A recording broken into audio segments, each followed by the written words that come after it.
tarde a todos. Eu sou a enfermeira Kelly Bacaus. Estamos iniciando mais um jornal Cirurgia Segura e eu estarei com você até às 16h25.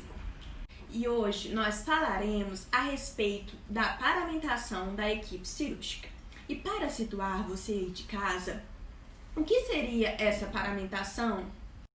Considerando que as infecções de sítio cirúrgico é uma das causas mais frequentes de infecções relacionadas à assistência à saúde, alguns cuidados devem ser realizados pelos profissionais da equipe.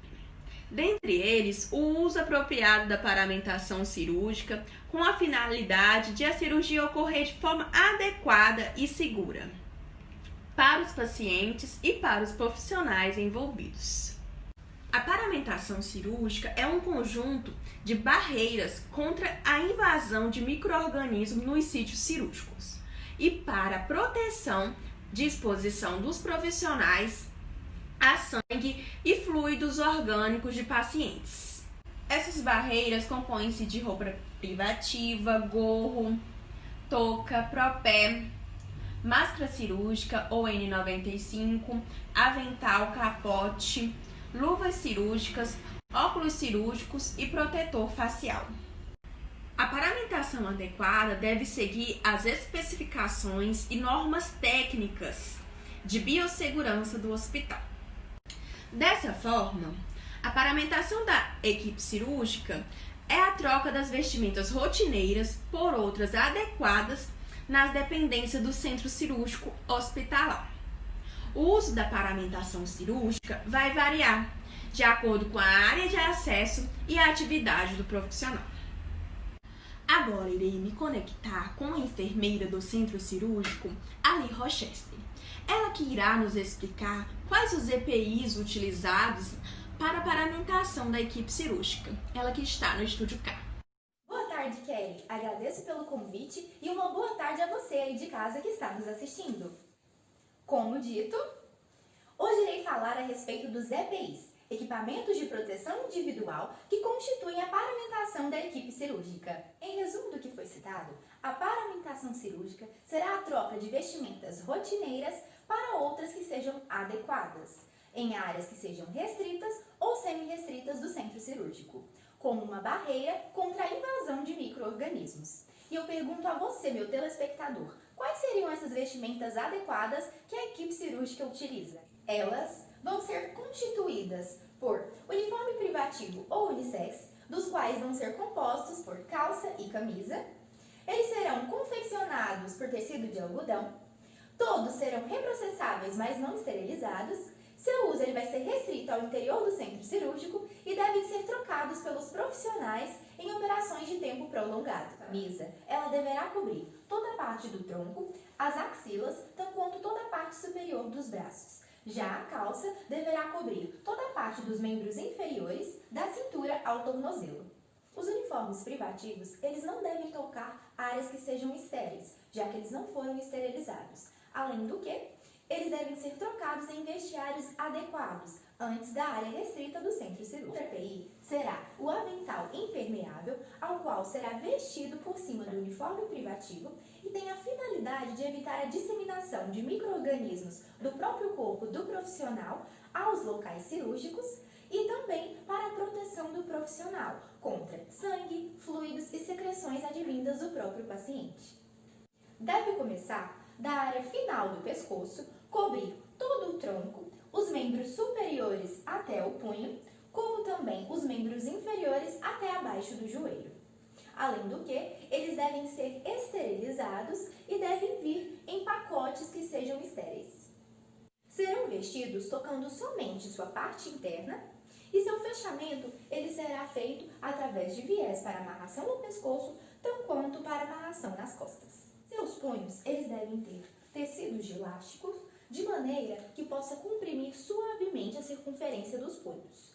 E também conter uma argola, de maneira que o polegar ele fique retido, impossibilitando a subida das mangas. Os aventais, eles não devem ser tocados por superfícies que não sejam estéreis. Também devem ser retirados pela sua parte interna. Os descartáveis, eles não são recomendados para procedimentos que sejam prolongados, devido à sua porosidade. e devem ser trocados quando úmidos, sujos ou em operações que sejam de um período longo ou também de um procedimento para outro. As máscaras cirúrgicas, elas protegem o paciente contra a contaminação de micro-organismos oriundos da boca e do nariz do próprio profissional. Além do que, protegem a mucosa do profissional contra secreções e fluidos que sejam advindas do paciente.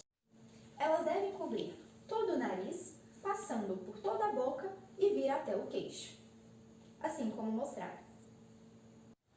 Elas devem ser descartadas após cada uso, manipulando-se somente as tiras, após 2 a 4 horas de uso, ou serem trocadas quando estiverem molhadas ou sujas, não devendo ficar penduradas no pescoço e nem dobradas dentro do bolso para serem utilizadas posteriormente. Elas não são estéreis e não devem entrar em contato com superfícies estéreis. Os óculos, eles servem para a proteção do profissional contra o contato com sangue, secreções e fluidos dos pacientes. Eles não são estéreis e devem ser de uso pessoal para cada profissional e devem ser limpos antes e após serem usados. Temos as luvas, que são usadas para a proteção contra sangue e fluidos contaminados, além de fornecer a proteção do paciente contra micro-organismos que são liberados pela equipe cirúrgica. Recomenda-se trocá-las nos procedimentos com mais de 1 ou 2 horas. Elas devem ser esterilizadas, descartáveis, antialérgicas ou não, e terem uma boa aderência também para facilitar o tato, tão quanto reduzir a sensação de desconforto nas mãos. Elas são fabricadas com látex ou silicone e são acondicionadas em pacotes esterilizados, com pares direitas e esquerdas, de forma a permitir a abertura dos pacotes e sua colocação com a técnica asséptica, assim como é mostrado nas figuras. Os gorros, eles evitam a contaminação do campo cirúrgico por cabelos ou de sua microbiota. São colocados antes da área restrita do centro cirúrgico e devem ficar bem adaptados, cobrindo totalmente os cabelos da cabeça e da face, assim como é mostrado. Não há necessidade de serem esterilizados e não devem tocar superfícies estéreis. E por último, temos os propés, que devem ser calçados por cima dos sapatos fechados e impermeáveis, evitando ferimento por material perfuro-cortante nos pés, ou seja, acidentes com materiais biológicos. Eles são colocados antes da área restrita do centro cirúrgico e previnem a contaminação do chão dessas áreas por micro-organismos localizados nas solas dos calçados dos profissionais. Agradeço pela participação e é com você, Kelly. Obrigada, Ali Rochester, pelas explicações.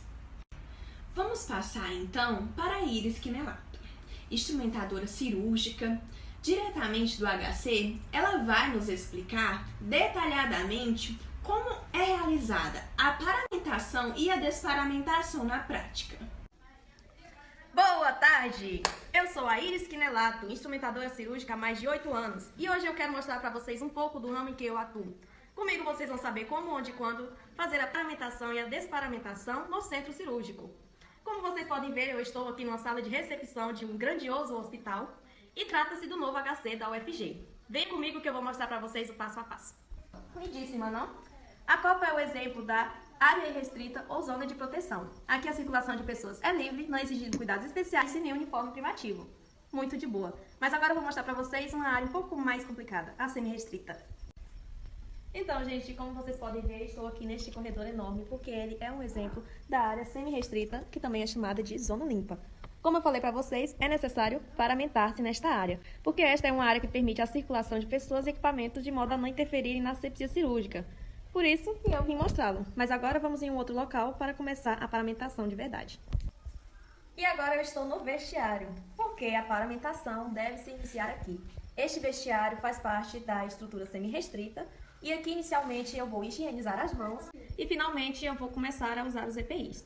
O primeiro EPI que eu vou usar aqui dentro é o uniforme privativo. E aí eu posso dar início também ao gorro ou à touca, o que o profissional for usar.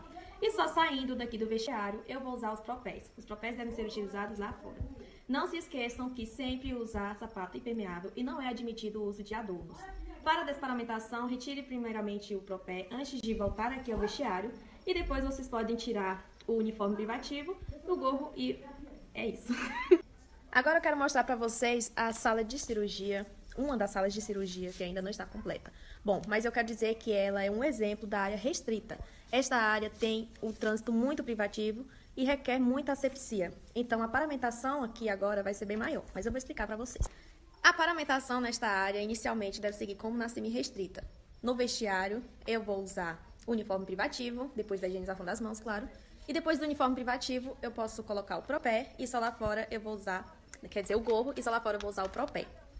Bom, mas depois, sequencialmente, na área restrita, eu já posso colocar a máscara e o óculos de proteção e depois dar continuidade com a desgermação das mãos. E só dentro da clínica cirúrgica eu vou usar o avental e as luvas estéreis. E aí sim, pode iniciar os procedimentos. A desparamentação pode se iniciar dentro da sala cirúrgica, primeiramente retirando as luvas e higienizando as mãos com álcool 70%. E aí, dentro da sala ainda, você já pode tirar o avental e o óculos de proteção. E aí, finalmente, sai da sala cirúrgica e vai para a área semi-restrita, onde você vai poder tirar o gorro, a máscara e o propé. E somente dentro do vestiário você vai tirar o uniforme privativo. Bom, essa foi a desparamentação. E para finalizar, as informações que eu gostaria de passar a vocês, é importante salientar que os óculos de proteção são usados por cirurgiões e instrumentadores, em alguns momentos por anestesistas e circulantes. O avental e as luvas também são usados por anestesistas e circulantes. Os anestesistas e circulantes calçam luvas em situações específicas, como na realização de procedimentos assépticos ou em que há riscos de exposição ocupacional. Mas agora eu vou ter que sair do hospital, então eu vou deixar um pequeno vídeo aqui explicando a vocês como usar corretamente o avental e as luvas estéreis. Espero que tenha ajudado nessa longa jornada dos futuros enfermeiros. Tchau! Em uma mesa auxiliar estarão dispostos um avental e os campos cirúrgicos que serão utilizados no procedimento. Depois da secagem das mãos, pegue o avental pelos cordões superiores, próximo à gola, com dedos em pinça. É importante segurar apenas na parte interna do avental, de modo que sua dobradura seja desfeita e continue estéril. Eleve o avental cirúrgico paralelamente, encaixando os braços nas mangas. Não se esqueça que os braços devem permanecer elevados. Neste passo, é necessário que alguém da equipe o auxilie. Este auxiliar inicia puxando o avental, tocando pela parte interna para não contaminá-lo. Depois, ele deve amarrar o cordão superior e, em seguida, o cordão dorsal.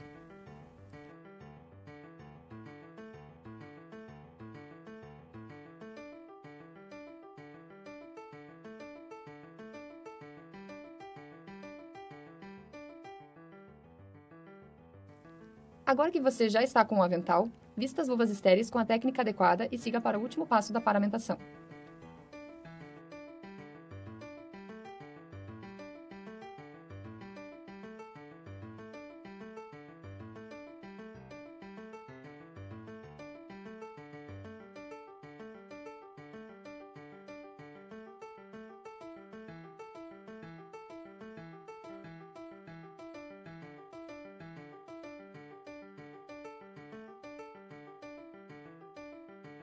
Para finalizar, é necessário amarrar o terceiro cordão que tem o objetivo de cobrir a parte posterior do corpo, e este deve ser fechado de forma estéril. Apoie o cordão embaixo de uma bandeja instrumental estéril, vire seu corpo em um ângulo de 360 graus para conseguir amarrar a ponta de trás com a ponta da frente do avental. Lembre-se que, enquanto estiver paramentado, aguardando para entrar em campo cirúrgico, deve ficar com as mãos cruzadas abaixo da altura da linha mamilar e acima da cicatriz umbilical.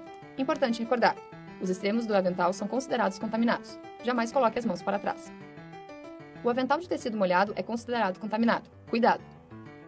Caso algo ou alguém tocar na parte frontal ou mangas do avental, realize sua troca imediatamente. Pronto, está paramentado. Esperamos que tenha ajudado. Até mais! Muito obrigada, Iris Quinelato, pela sua contribuição para o nosso jornal. Vamos falar agora com a enfermeira e presidente da Comissão de Controle de Infecções relacionada à assistência à saúde do HC, Sharon Fina Romba, que vai esclarecer sobre degeneração cirúrgica. Boa tarde, Kelly. Então, para deixar o telespectador a par da situação, eu faço a pergunta: por que prevenir? Nós, da CCIRAS, realizamos diversos levantamentos epidemiológicos, os quais apontam que 15% das infecções relacionadas à assistência à saúde são infecções de sítio cirúrgico. E, além disso, é a terceira complicação infecciosa mais comum no âmbito hospitalar.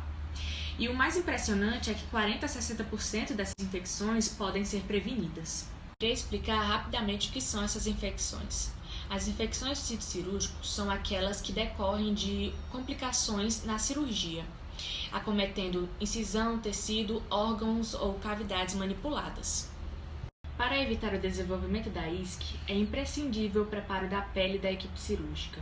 O objetivo dessa técnica é eliminar a microbiota transitória e reduzir a microbiota residente da pele dos profissionais, na pele das mãos e do antebraço, como também proporcionar um efeito residual.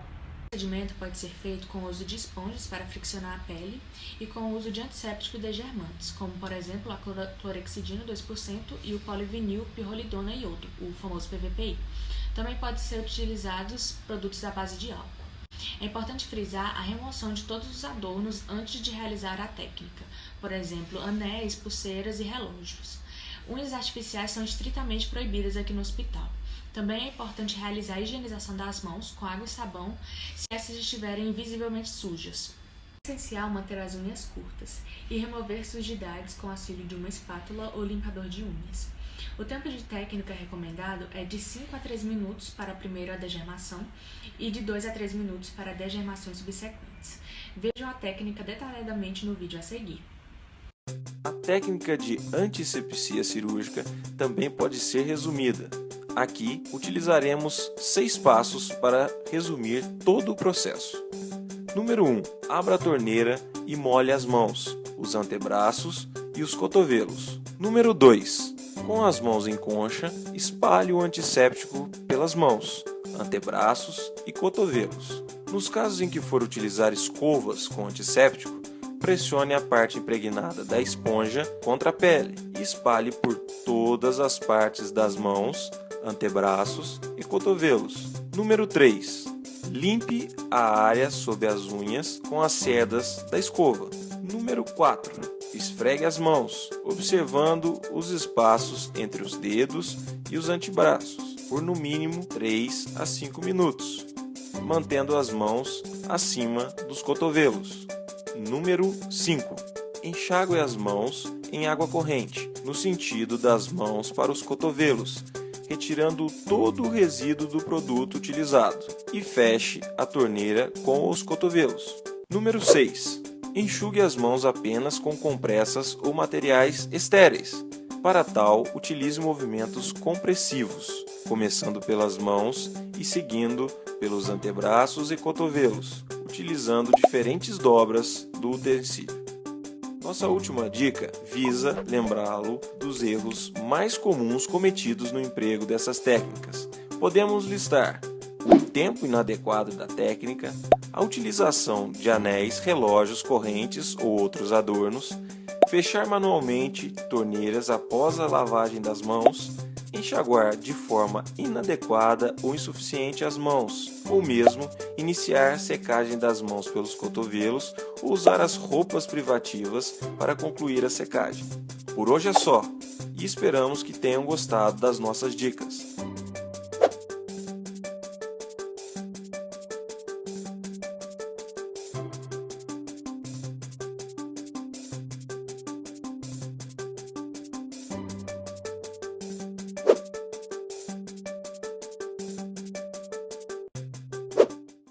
Obrigada, Sharon Finarromba, pelos esclarecimentos.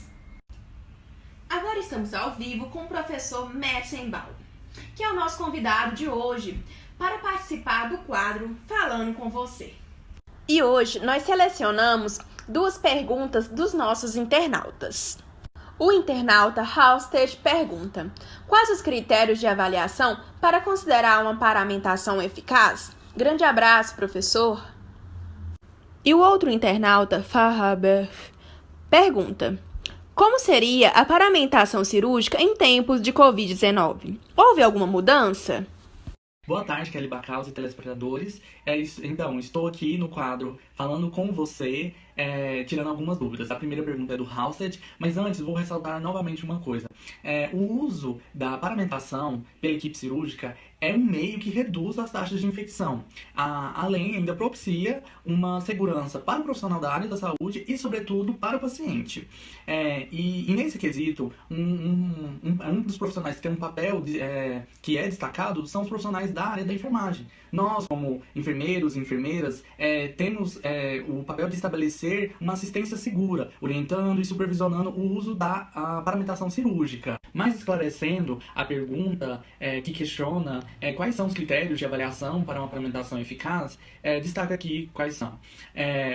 A sequência de colocação dos EPIs, equipamentos de proteção individuais, como ressaltado pela Iris Quinelato, a utilização da paramentação cirúrgica nas áreas respectivas, o uso do gorro cobrindo todo o couro cabeludo para evitar a contaminação do sítio cirúrgico, o uso de sapatos privativos que sejam fechados e impermeáveis e o uso de propés para formarem uma barreira contra micro-organismos patogênicos, utilizar o uniforme privativo que garante a cobertura completa do corpo, utilizar as máscaras cirúrgicas quando adentrarem na sala operatória e nos lavabos, quando os profissionais não estiverem nessas respectivas áreas, deve-se manter essa máscara guardada dentro do bolso do uniforme privativo, e nunca deixar exposta no pescoço. É necessário trocar essas máscaras em cirurgias longas, ou quando houver sujidades ou estiverem úmidas, usar o avental cirúrgico logo após a degeneração e a secagem das mãos e retirá-lo ao término das cirurgias. Se caso for necessário a troca, somente em casos de contaminação.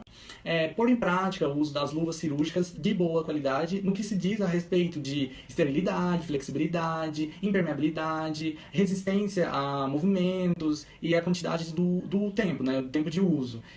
E sempre substituí-las em cirurgias de duração muito prolongados e quando houver perfuração.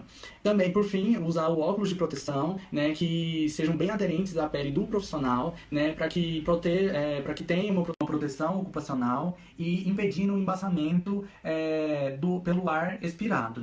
Enfim, esses eram os critérios que destaquei e agradeço pela pergunta e um abraço para você, Halsted.